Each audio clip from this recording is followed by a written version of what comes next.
juga ini adalah amsal-amsal Salomo yang dikumpulkan pegawai-pegawai Hizkia, Raja Yehuda. Kemuliaan Allah ialah merahasiakan sesuatu, tetapi kemuliaan raja-raja ialah menyelidiki sesuatu. Seperti tingginya langit dan dalamnya bumi, demikianlah hati raja-raja tidak terduga. Sisihkanlah sanga dari perak, maka keluarlah benda yang indah bagi pandai emas. Sisihkanlah orang fasik dari hadapan raja, maka kokohlah takhtanya oleh kebenaran. Jangan berlagak di hadapan raja atau berdiri di tempat para pembesar. Karena lebih baik orang berkata kepadamu, naiklah kemari, daripada engkau direndahkan di hadapan orang mulia. Apa matamu lihat? Jangan terburu-buru kau buat perkara pengadilan.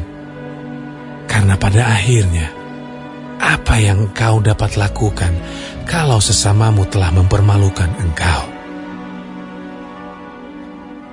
Belalah perkaramu terhadap sesamamu itu, tetapi jangan buka rahasia orang lain, supaya jangan orang yang mendengar engkau akan mencemoohkan engkau, dan umpat terhadap engkau akan tidak hilang. Perkataan yang diucapkan tepat pada waktunya adalah seperti buah apel emas di pinggan perak. Teguran orang yang bijak adalah seperti cincin emas dan hiasan kencana untuk telinga yang mendengar. Seperti sejuk salju di musim panen, demikianlah pesuruh yang setia bagi orang-orang yang menyuruhnya. Ia menyegarkan hati tuan-tuannya. Awan dan angin tanpa hujan, demikianlah orang yang menyombongkan diri dengan hadiah yang tidak pernah diberikannya. Dengan kesabaran, seorang penguasa dapat diyakinkan, dan lidah lembut mematahkan tulang. Kalau engkau mendapat madu, makanlah secukupnya. Jangan sampai engkau terlalu kenyang dengan itu, lalu memuntahkannya. Janganlah kerap kali datang ke rumah sesamamu, supaya jangan ia bosan, lalu membencimu.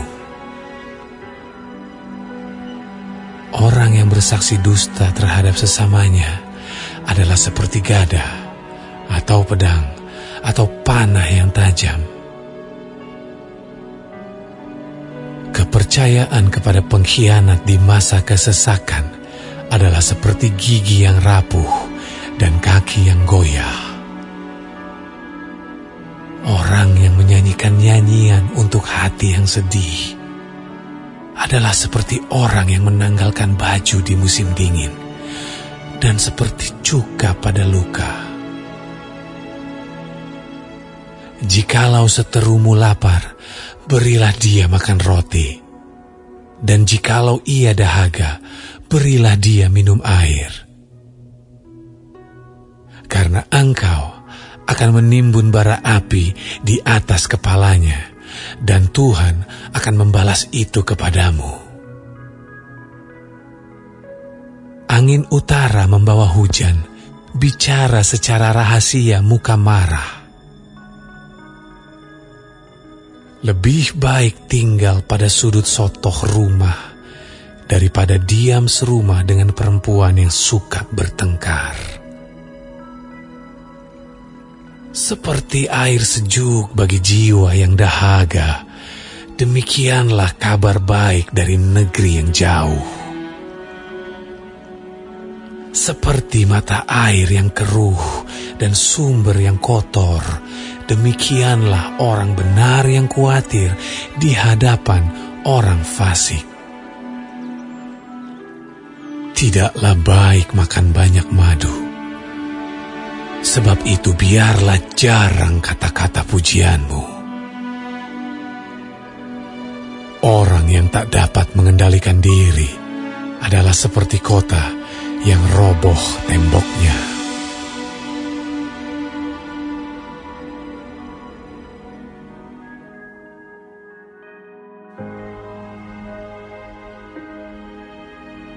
Seperti salju di musim panas dan hujan pada waktu panen, demikian kehormatan pun tidak layak bagi orang bebal. Seperti burung pipit mengirap dan burung layang-layang terbang, demikianlah kutuk tanpa alasan tidak akan kena. Cemeti adalah untuk kuda, kekang untuk keledai, dan pentung untuk punggung orang bebal. Jangan menjawab orang bebal menurut kebodohannya, supaya jangan engkau sendiri menjadi sama dengan dia. Jawablah orang bebal menurut kebodohannya, supaya jangan ia menganggap dirinya bijak. Siapa mengirim pesan dengan perantaraan orang bebal, mematahkan kakinya sendiri dan meminum kecelakaan. Amsal di mulut orang bebal adalah seperti kaki yang terkulai daripada orang yang lumpuh. Seperti orang menaruh batu di umban, demikianlah orang yang memberi hormat kepada orang bebal. Amsal di mulut orang bebal adalah seperti duri yang menusuk tangan pemabuk. Siapa mempekerjakan orang bebal dan orang-orang yang lewat adalah seperti pemanah yang melukai tiap orang. Seperti anjing kembali ke muntahnya, demikianlah orang bebal yang mengulangi kebodohannya. Jika engkau melihat orang yang menganggap dirinya bijak, harapan bagi orang bebal lebih banyak daripada bagi orang itu. Berkatalah si pemalas, ada singa di jalan, ada singa di lorong.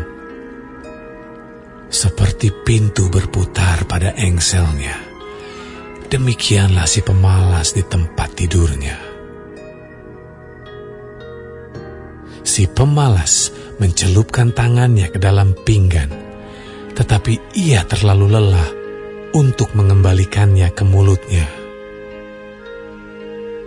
Si pemalas menganggap dirinya lebih bijak daripada 7 orang yang menjawab dengan bijaksana. Orang yang ikut campur dalam pertengkaran orang lain adalah seperti orang yang menangkap telinga anjing yang berlalu. Seperti orang gila menembakkan panah api, panah dan maut, demikianlah orang yang memperdaya sesamanya dan berkata, "Aku hanya bersenda gurau." Bila kayu habis, padamlah api. Bila pemfitnah tak ada, redalah pertengkaran. Seperti arang untuk bara menyala dan kayu untuk api, demikianlah orang yang suka bertengkar untuk panasnya perbantahan. Seperti sedap-sedapan perkataan pemfitnah masuk ke lubuk hati. Seperti pecahan periuk bersalutkan perak, demikianlah bibir manis dengan hati jahat. Si pembenci berpura-pura dengan bibirnya, tetapi dalam hati dikandungnya tipu daya. Kalau ia ramah, janganlah percaya padanya, karena 7 kekejian ada dalam hatinya. Walaupun kebenciannya diselubungi tipu daya, kejahatannya akan nyata dalam jemaah. Siapa menggali lubang akan jatuh ke dalamnya, dan siapa menggelindingkan batu, batu itu akan kembali menimpa dia. Lidah dusta membenci korbannya, dan mulut licin mendatangkan kehancuran.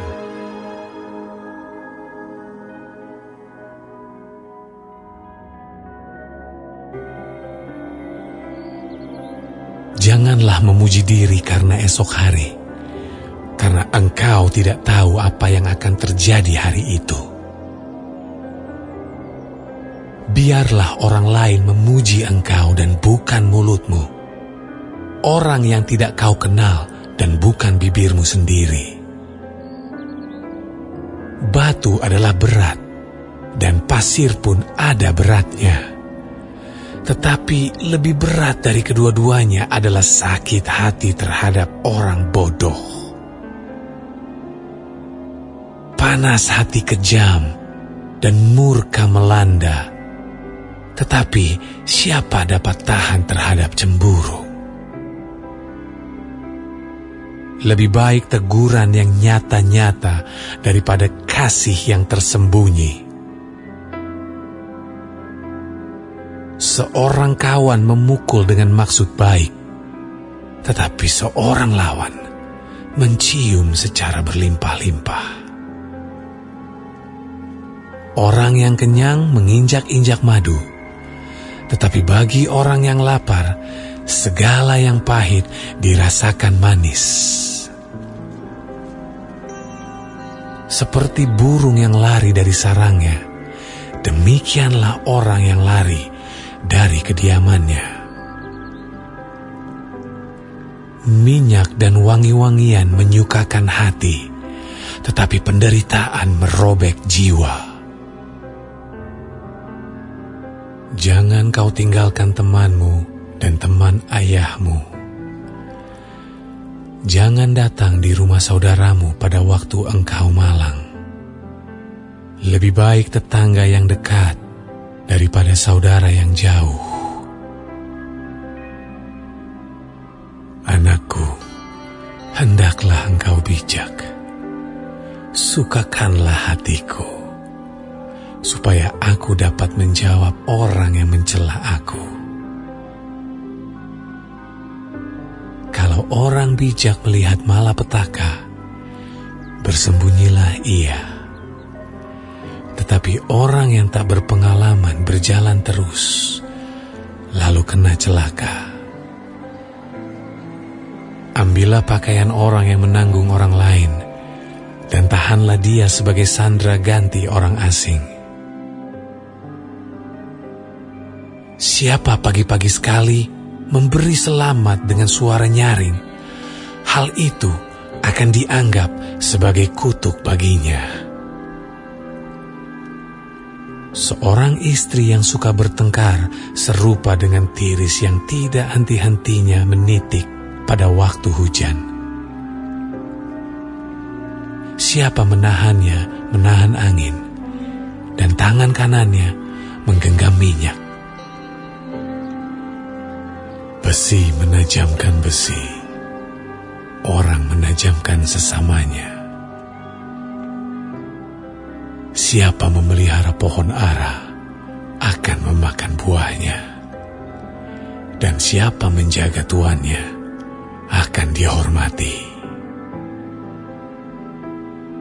Seperti air mencerminkan wajah, demikianlah hati manusia mencerminkan manusia itu. Dunia orang mati dan kebinasaan tak akan puas. Demikianlah mata manusia tak akan puas. Kui untuk melebur perak, dan perapian untuk melebur emas. Dan orang dinilai menurut pujian yang diberikan kepadanya. Sekalipun engkau menumbuk orang bodoh dalam lesung, dengan alu bersama-sama gandum, kebodohannya tidak akan lenyap daripadanya. Kenallah baik-baik keadaan kambing dombamu. perhatikanlah kawanan hewanmu. Karena harta benda tidaklah abadi, apakah mahkota tetap turun-temurun? Kalau rumput menghilang dan tunas muda nampak, dan rumput gunung dikumpulkan, maka engkau mempunyai domba-domba muda untuk pakaianmu, dan kambing-kambing jantan untuk pembeli ladang. Pula cukup susu kambing untuk makananmu dan makanan keluargamu, dan untuk penghidupan pelayan-pelayanmu perempuan.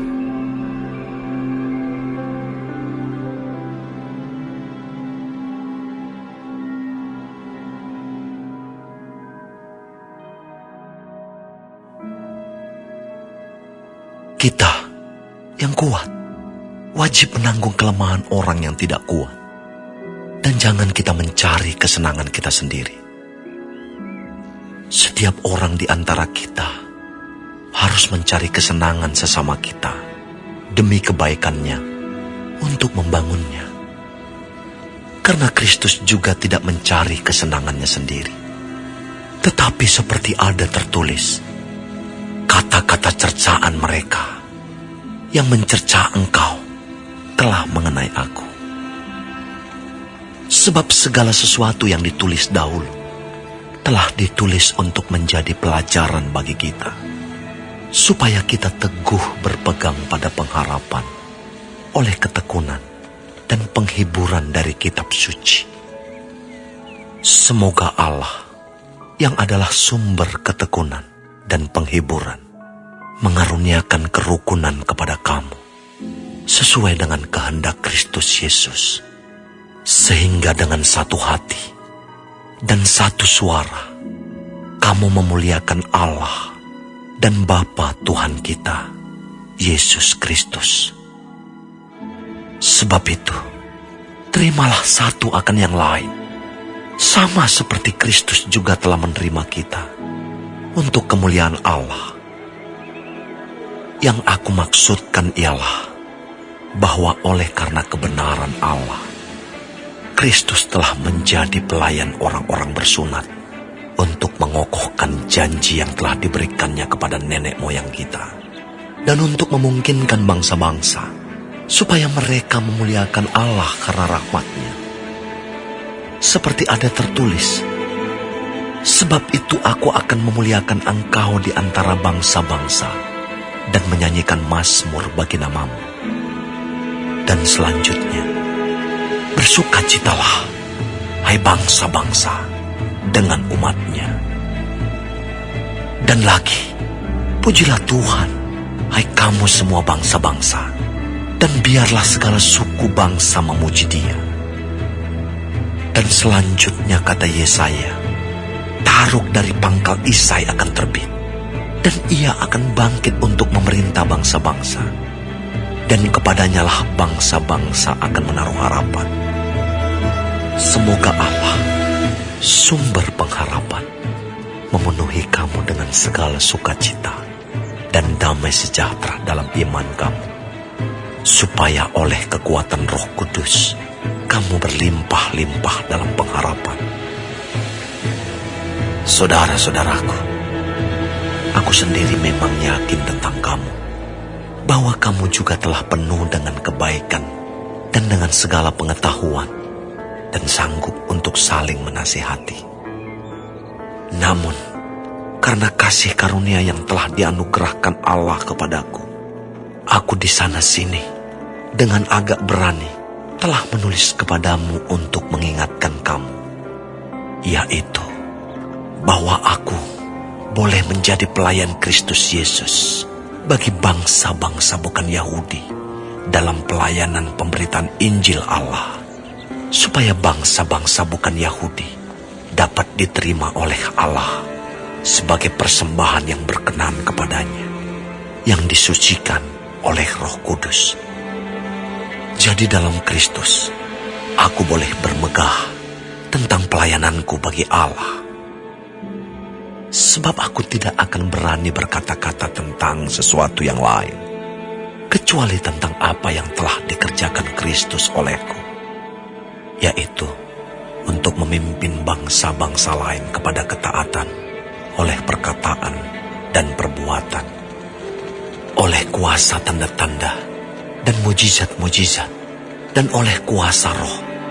Demikianlah dalam perjalanan keliling dari Yerusalem sampai ke Illyricum, aku telah memberitakan sepenuhnya Injil Kristus.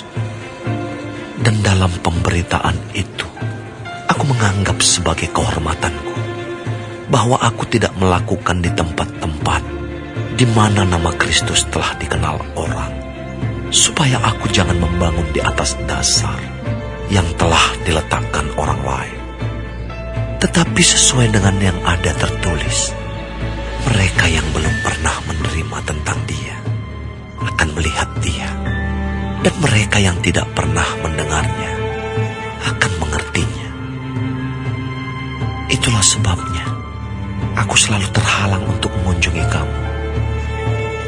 Tetapi sekarang, karena aku tidak lagi mempunyai tempat kerja di daerah ini, dan karena aku telah beberapa tahun lamanya ingin mengunjungi kamu, aku harap dalam perjalananku ke Spanyol, aku dapat singgah di tempatmu dan bertemu dengan kamu, sehingga kamu dapat mengantarkan aku ke sana setelah aku seketika menikmati pertemuan dengan kamu. Tetapi sekarang aku sedang dalam perjalanan ke Yerusalem untuk mengantarkan bantuan kepada orang-orang kudus. Sebab Makedonia dan Akaya telah mengambil keputusan untuk menyumbangkan sesuatu kepada orang-orang miskin di antara orang-orang kudus di Yerusalem. Keputusan itu memang telah mereka ambil, tetapi itu adalah kewajiban mereka. Sebab jika bangsa-bangsa lain telah beroleh bagian dalam harta rohani orang Yahudi, maka wajiblah juga bangsa-bangsa lain itu melayani orang Yahudi dengan harta duniawi mereka. Apabila aku sudah menunaikan tugas itu dan sudah menyerahkan hasil usaha bangsa-bangsa lain itu kepada mereka, aku akan berangkat ke Spanyol melalui kota kamu. Dan aku tahu bahwa jika aku datang mengunjungi kamu, aku akan melakukannya dengan penuh berkat Kristus. Tetapi demi Kristus, Tuhan kita, dan demi kasih roh, aku menasihatkan kamu, saudara-saudara, untuk bergumul bersama-sama dengan aku dalam doa kepada Allah untuk aku, supaya aku terpelihara dari orang-orang yang tidak taat di Yudea, dan supaya pelayananku untuk Yerusalem disambut dengan baik oleh orang-orang kudus di sana, agar aku yang dengan sukacita datang kepadamu oleh kehendak Allah, beroleh kesegaran bersama-sama dengan kamu. Allah, sumber damai sejahtera, menyertai kamu sekalian. Amin.